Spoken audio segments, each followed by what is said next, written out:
Ladies and gentlemen, friends and fellow travelers, a very warm welcome to this afternoon session through a stroll through a fun palace.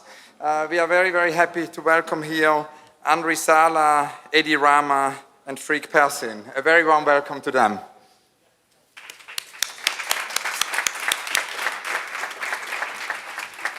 It's our dream come true to have here Edi Rama, the Albanian writer, artist and elected Prime Minister of Albania since 2013, because actually Edi and Anri were part of the Utopia Station in 2003, which Molly Nesbitt, Ricky Tiravanija and I organized, and which very much is connected to what's happening this week here at the Architecture Biennale in the Swiss Pavilion. At that moment, it was the then brand new project Dammi Colori, which was presented, the film Anri made of this color urbanism Edi had developed for the city of Tirana.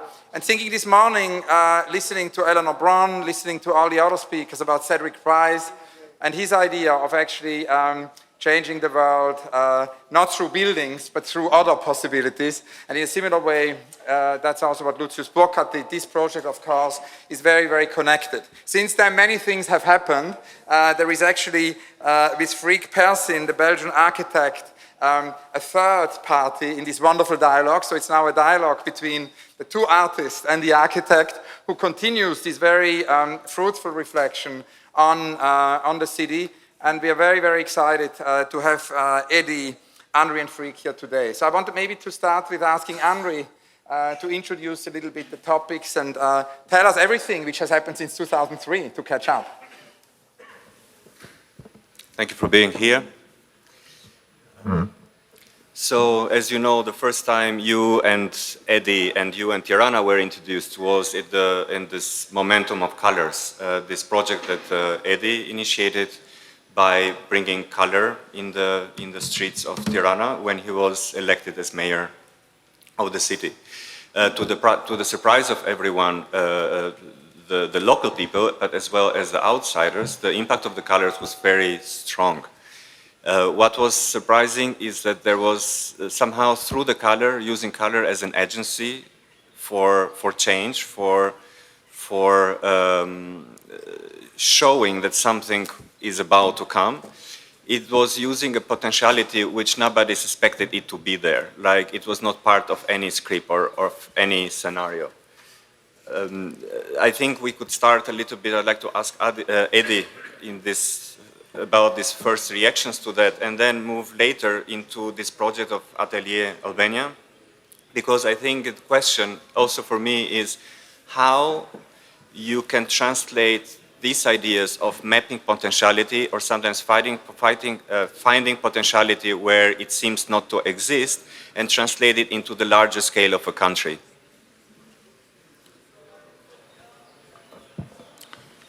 Thank you very much.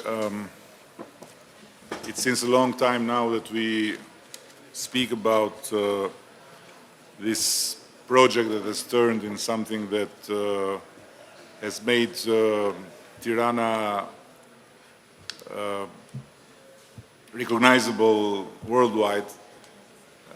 But this time I think I can add something new by saying that in the political life there is nothing more frightening than high expectations. And it's always very nice to win elections, but it's always tremendous to live with the sense of expectations you have raised once people have given you what you have asked for. And this was the case in 2000 when I was elected mayor of Tirana, the capital city, and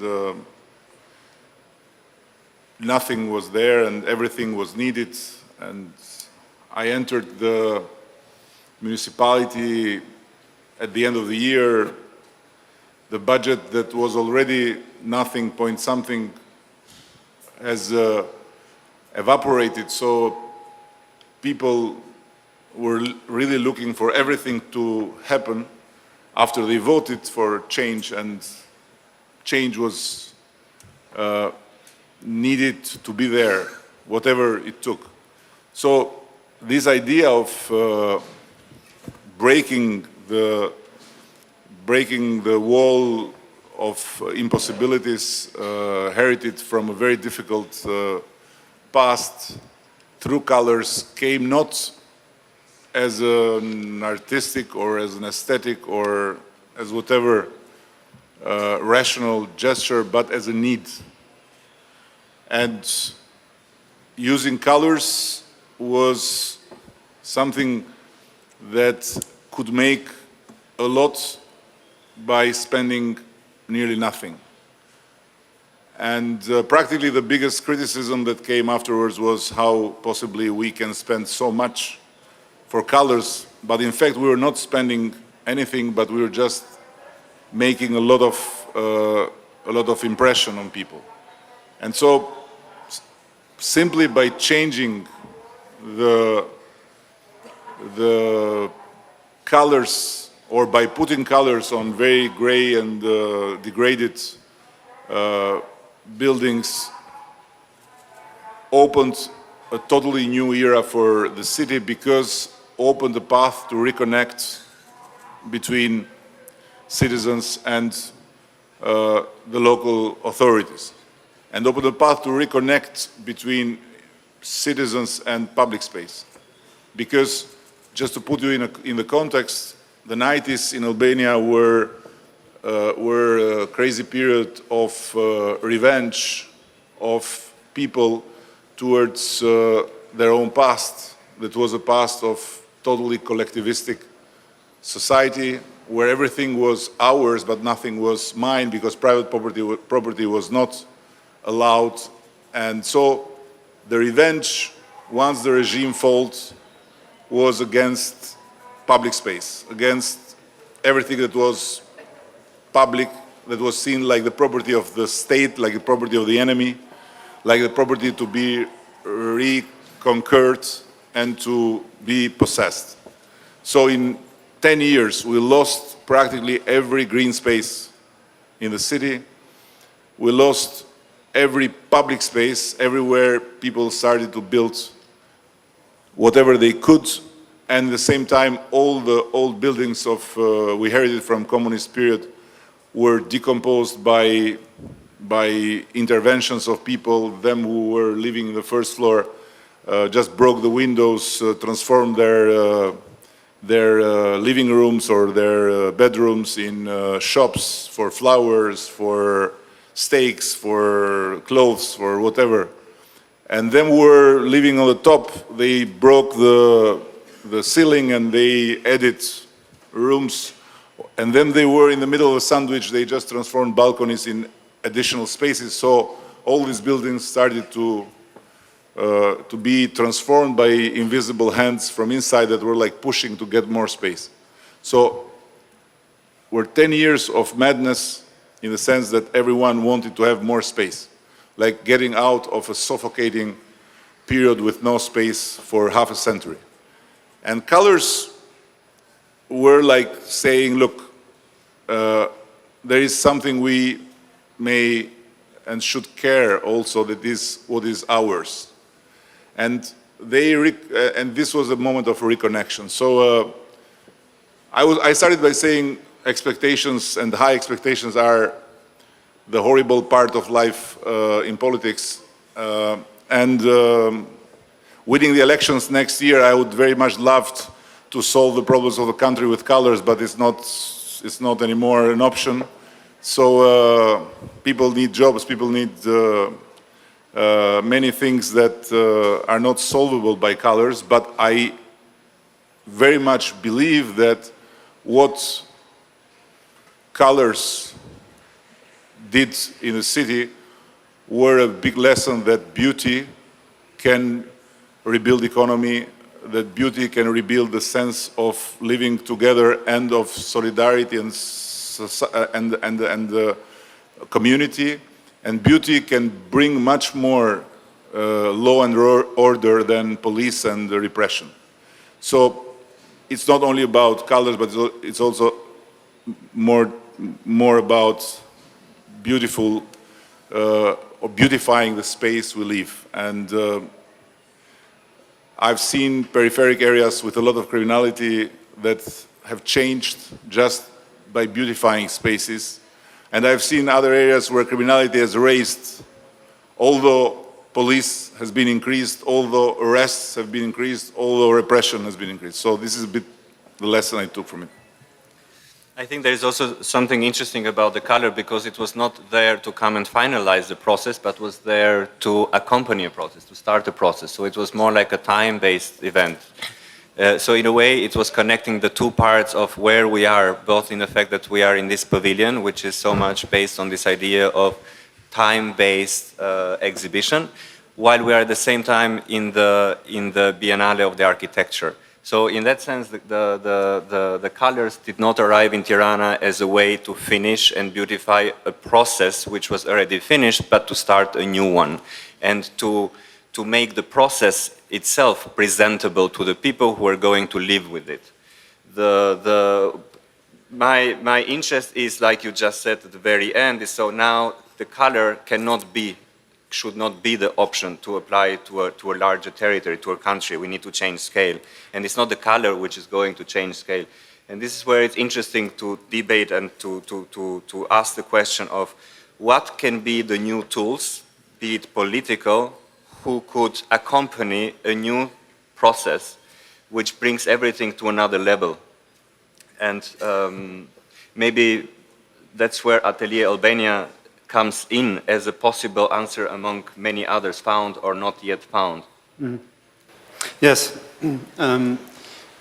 Maybe for the audience to quickly sketch the timeline once more. The idea of Atelier Albania was proposed almost a year ago at a moment where there was when Edi Rama was firstly selected as a prime minister and not even in position, where he organized a double conference. One conference was about economy and the other one was about urban development. And I think this couple was very interesting to see what you just said, kind of urban development not as something that finishes, but that can help to start a new process. And so that's also where the idea of doing Atelier Albania was let's say, brainstormed and proposed. Really based on the idea that we don't need to repair things, or we don't need to bring things back to a normal state. I think this is also what was happening with the buildings and the colors. It was not the idea that the buildings should be brought back to normal. The idea was more that you should push one set of urgencies much, much more.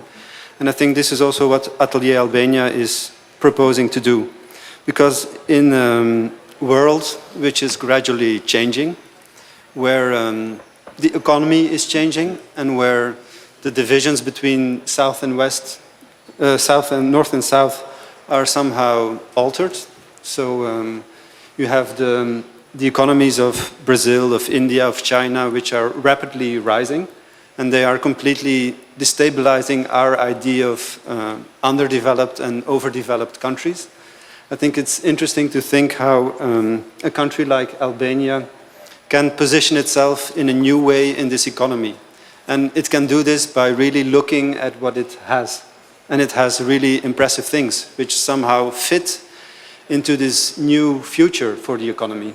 For instance, Albania has a lot of clean resources.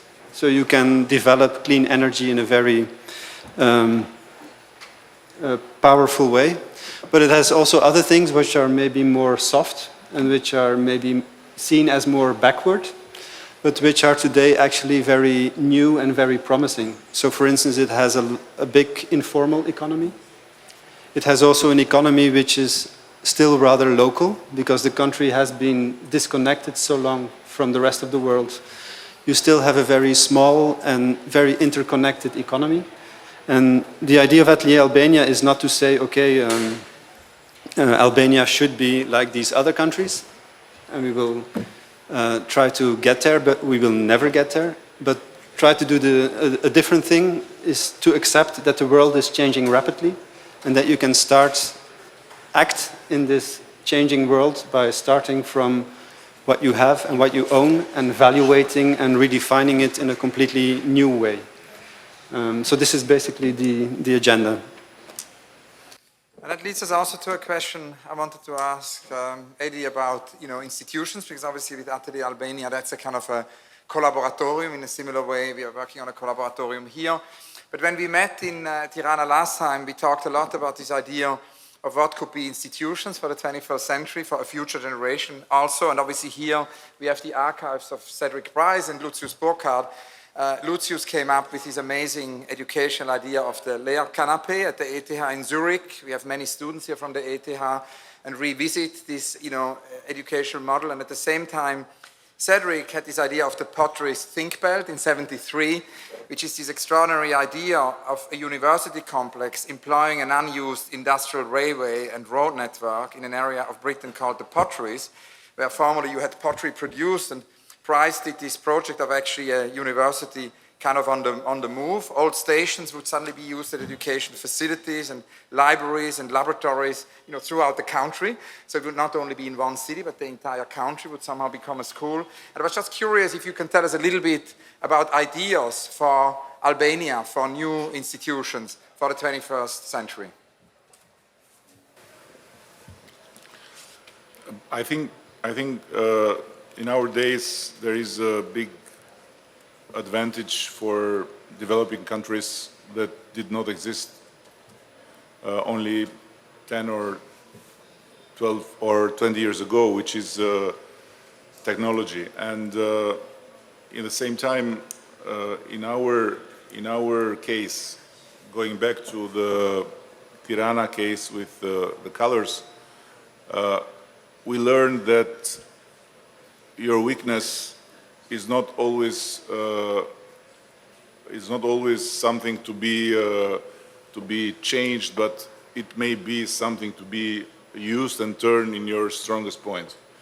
And practically, as they were, the buildings and the public spaces we inherited were really the very clear evidence of weakness of a urban area and of a society that was somehow lost in this struggle to get out of a tunnel, but not finding the new way.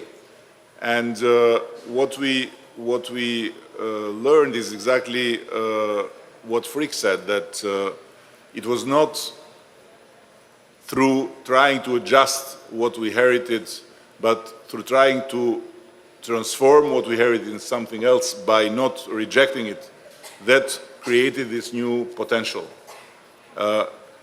Saying that, I strongly believe that, for example, we have seen right if we have started a process of cutting, of course, reasonably, funds for infrastructure and throwing them for culture.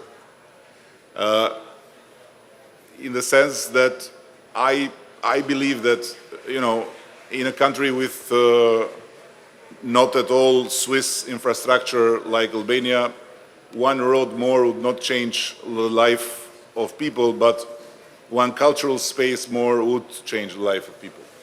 And in that sense, I think we have a lot of mechanisms that we can transform in mechanisms for change if we don't see them just as a rooted mechanism to be rejected. And as Anri mentioned, the story of colors learned us also that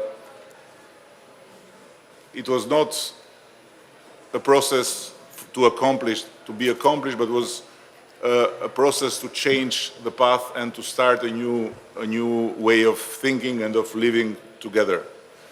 And being in the Swiss Pavilion, I just couldn't avoid to remember that when I went in Switzerland to present this story in a big conference, They were obsessed about needing to know how the decision to put the color was made. They were obsessed about how democratic was the decision of painting a building in red and painting a building in blue. And it was difficult to explain that, in fact, this was totally not democratic, but this brought democratization. Because imagine in a city where nothing works, and you gather people and you say, I want you to decide what color your building should be. And making this exercise in the Balkans could be really dangerous. And you could not only not get the answer, but could get back insults of a certain scale that are out of imagination in Switzerland. But once we started to paint, people started all to wake up.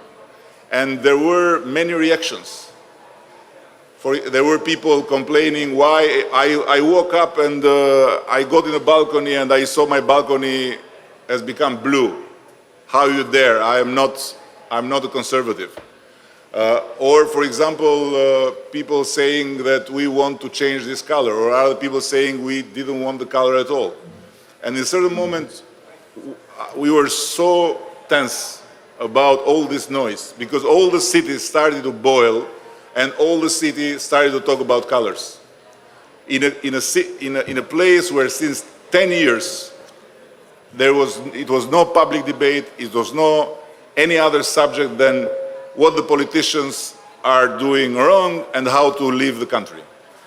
Suddenly the city, the poorest capital city in Europe for sure, became like a cafe in Montmartre where everybody was thinking about colors. You would go in cafe, you would go in working place, you would open the radio, you would switch on the TV, it was about colors. And then we made a poll because we had the sensation that we were totally blowing up everything, and I had the sensation that I was burning myself with these colors. And the result of the poll was very, very interesting. I remember it very well. 63% of the people liked it, and the rest didn't like it. But to the second question, do you want it to continue or you want it to stop? 85% of people said we want it to continue. So half of them that didn't like it didn't want it to stop. So this was the result, the first sign that people, even not liking it, they were sensing that this was doing good. And I would close by saying that it's unbelievable that where we painted buildings and we fixed the roads, we got 100% tax collection from the small businesses, from the shops, from the restaurant, 100%. Everyone was very happy to pay the taxes. To ask taxes to be paid in roads, in neighborhoods that were degraded was very tough.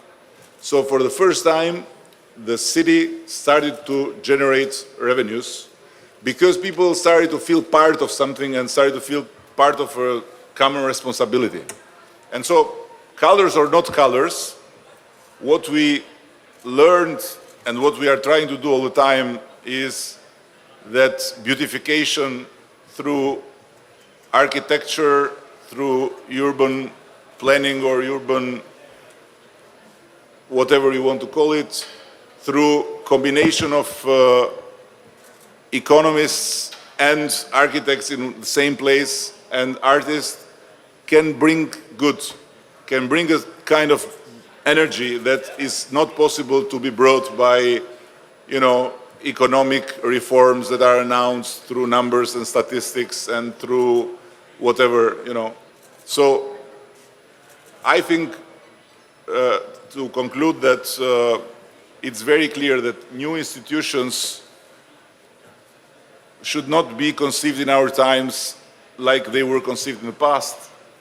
And in situations like ours, new institutions are a must, but they should be really new by transforming the weakness in the strong points to reconnect with the future.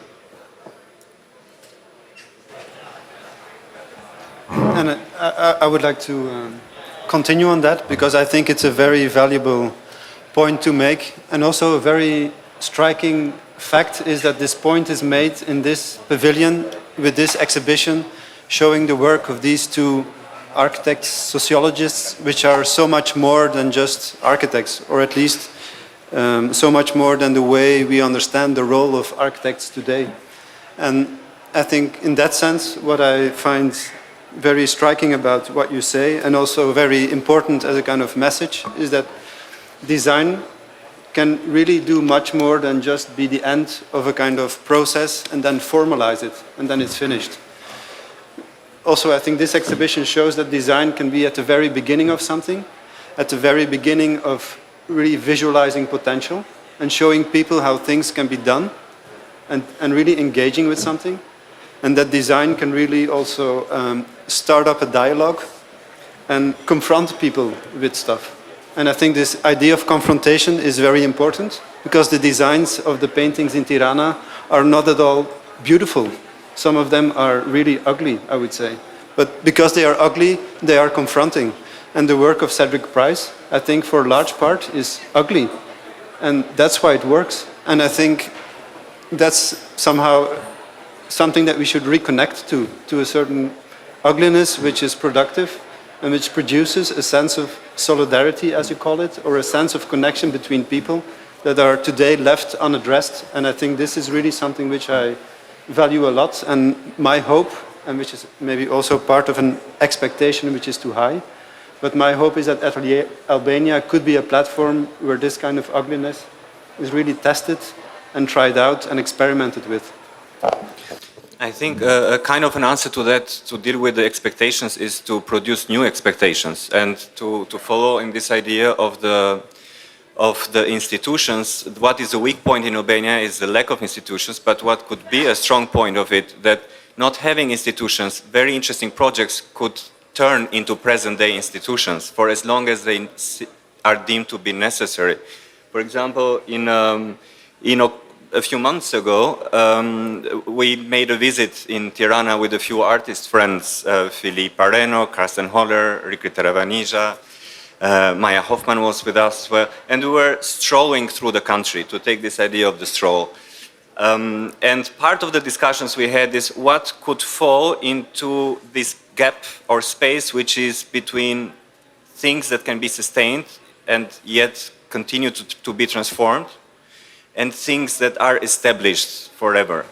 In that sense, we came with different kinds of ideas, all of them to be proved, and perhaps realize an idea that Philippe mentioned to me later was, why not focus on producing parks or football fields or sports fields? And I followed this idea later by saying that, yes, maybe it could be football fields, where each of them are built in such a way where the ball bounces differently from everywhere else. So people know that people can stroll through football pitches where the game changes just because it bounces differently. So this could be, from a very minor scale, a way to change expectations, and no pun intended in that case. You want to comment on that? Or changing of expectations? Now, you know, sometimes I have to remember I'm the Prime Minister, so the effort is to make the ball bounce everywhere the same, and not everyone with his ball bouncing in his way, because then, you know, we are trying to enter European Union, and which is a kind of entering the military service, and you can't do it. You can't do it just by saying, I don't like the uniform, I don't like the way you wake up people, I don't like the way you eat, I don't like to eat with you. So otherwise we remain out of the Union, but we are not Switzerland, and we hardly can be, so better not, because it would be too boring. And so among being Switzerland and being European Union is becoming more and more interesting now that it's trying to fall apart, you know. So anyway, we can't go on by thinking how every ball will bounce in a different way, you know. But I have an interesting example to maybe become more of the prime minister and to promote the country. I have a very interesting example of a situation in Albania where a village decided to grow lemons in a very, very good way. And in order to do that, they decided to not follow the normal path of development, but to take some decisions which seem counterintuitive.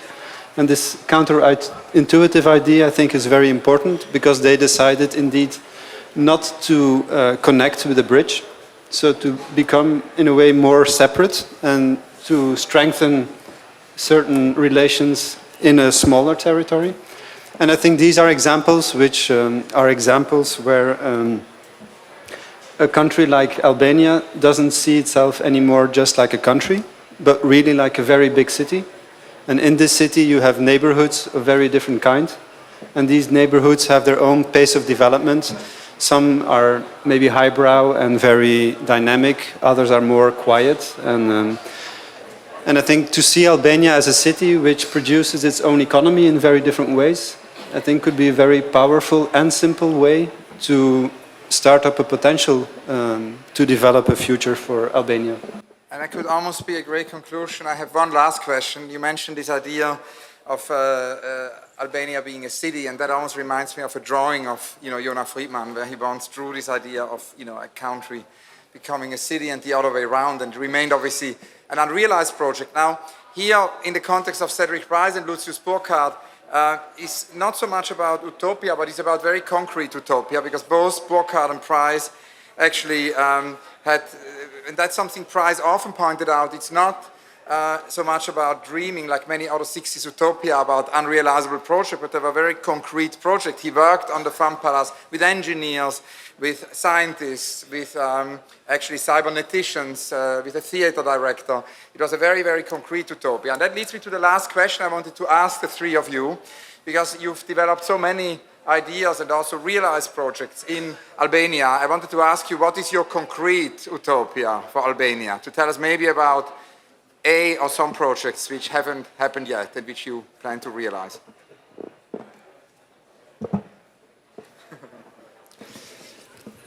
I don't know if I'd call it a utopia, but since it's a country that for different historical, political reasons has been very late to connect, my wish, not utopia, would be that it can curate its reconnection.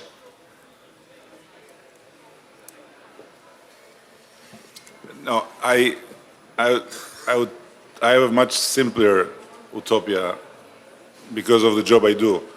So if I ask the people that are here what you know about Albania, I'm sure that most of them would say it's a place to never go.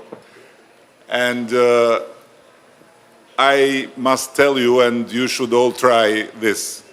Albania, it's a place to never go, but it's a place you always want to come back if you go. So I've seen many people saying, oh, never to Albania. I've seen yet none not wanting to come back or not being back. And believe me, this is so true that it's just 1 hour from here. You try, and then you will for sure remember this day, and you'll say, I am happy to have been there, not because I saw the Swiss Pavilion, but because I learned that Albania is a place to always be back. What can I say after this? I will show it. Maybe I'm a living proof of this fact, because I've been to Albania first time 10 years ago. And it was indeed a very striking event. And I think the suggestion that you give there to come and take a stroll in Albania, I think it's a very good one, because Albania is indeed very compact, with a lot of conflict, but in this conflict there's a lot of beauty emerging, and beauty which you wouldn't expect. And what I value most in Albania is the people's capacity to invent the most amazing solutions to problems they have, which create often other problems, but still the resilience of people, I think that's, for me, the strongest asset that Albania has. So I'd like- He needed a year to be convinced to come to Albania, and he can't stay now any year without coming once in Albania. I'd like to thank the three of you very much. Many, many thanks to Edi, to Anri, and to Freek. And to conclude with a sentence Anri wrote here on the piece of paper. Come to stroll in Albania. Thank you so much.